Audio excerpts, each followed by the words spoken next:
In college, I was a bit of a goth chick. Well, more than that, a bit. I was in it, deep. Luckily, so was my roommate Tara. We hit it off immediately, quickly discovering our shared love of all the things dark and creepy. Music, TV shows, fashion, you name it. We called ourselves the goth girlies. No joke. It's a little cringy now, but we all do stupid things when we are young. Tara was my roommate throughout most of undergraduate, and we kept in touch after graduation, watching each other's lives unfold, mostly via social media.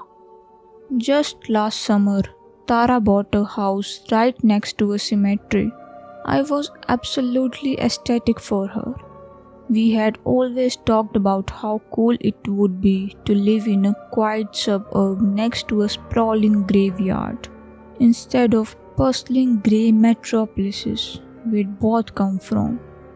I was still hopelessly stuck in mine. The downside of being working actress is necessary evil, that is a city life. But Tara had finally managed to achieve her dream. I knew she would one day. Being the friend that she is, she was kind enough to invite me up for a visit. I wanted so badly to go, but that same summer, I was just about to embark on my first national tour, and so I had no choice but to refuse. That kept me busy all through that summer and on into the fall and winter. The next spring, when it finally looked like the worst of the northern snows might be over, Tara extended the invitation one more time. This time, I was mercifully free to accept. "Oh my god," I said when I first arrived. The place was even more spectacular than the pictures on Facebook had led me to believe. It was straight out of a gothic novel. Investment banking is really working out for you, isn't it? She blushed and rolled her eyes. "Shut up and come here," she said, as she threw her arms around me and squeezed. It was nice to hug an old friend. Her little dog, Mocha, who up to this point had been sitting by very quietly and obediently, suddenly decided I was a bit too close to his mama and began pawing lightly at my leg. I laughed and knelt down to give him some well-deserved screeches. These seemed to satisfy him, and he graciously left us girls to our conversation. "So," I said, once the wine had been poured, "I'm sure you know what I'm curious about." "What?" Tara asked, seeming genuine in her curiosity. "Oh, only that vast collection of corpses that practically right in your backyard." I thought she'd bubble over and start telling me a million stories about her exploration of the place, but that was not what happened. Instead, her smile disappeared. She went completely silent and even looked like worried. "Tara," I said, "what is it? Are you okay?" "Yeah," she said, "I'm fine." She paused. "I just think, well, maybe living next to a graveyard wasn't the best idea." I was stunned. "Are you kidding? We used to talk about this all the time. This was one of your life goals, dude."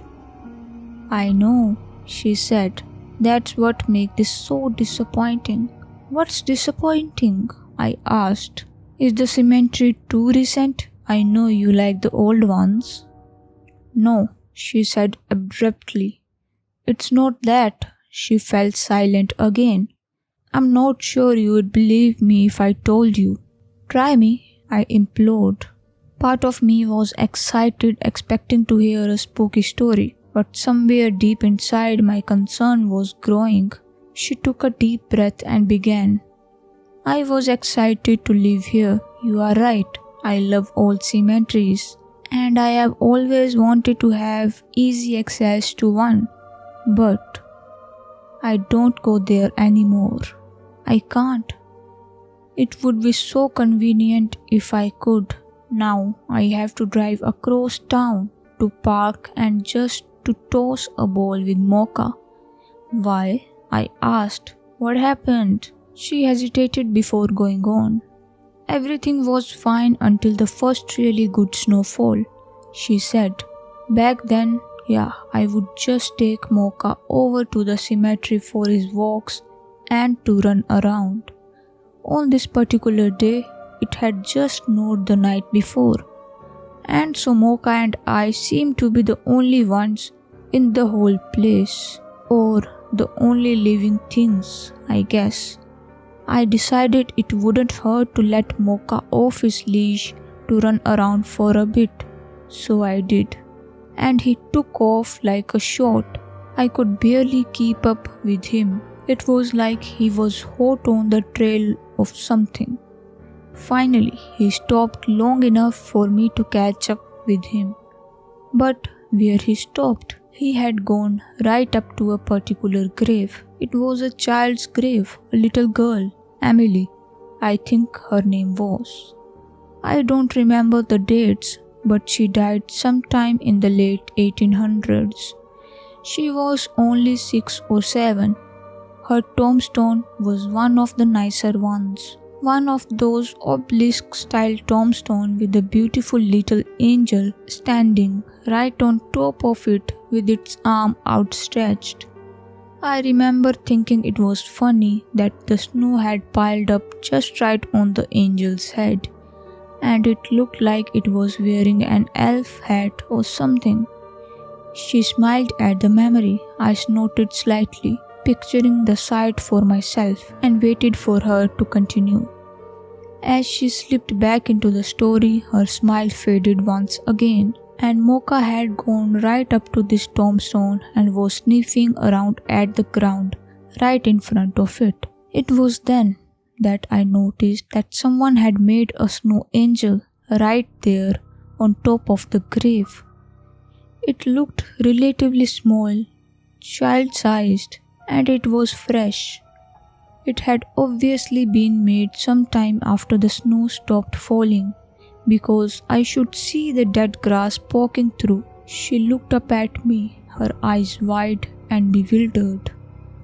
Through my wine-induced haze, I thought I saw her tremble slightly. Well, that actually sounds sweet, I said, attempting both to comfort her and urge her on. I thought so too at first, she said. But then I realized something. She paused once again. The only footprints leading up to the grave were mine and Mocha's, and there were none leading away. If there was any doubt before, she was definitely trembling now. Whoever made the snow angel hadn't left any.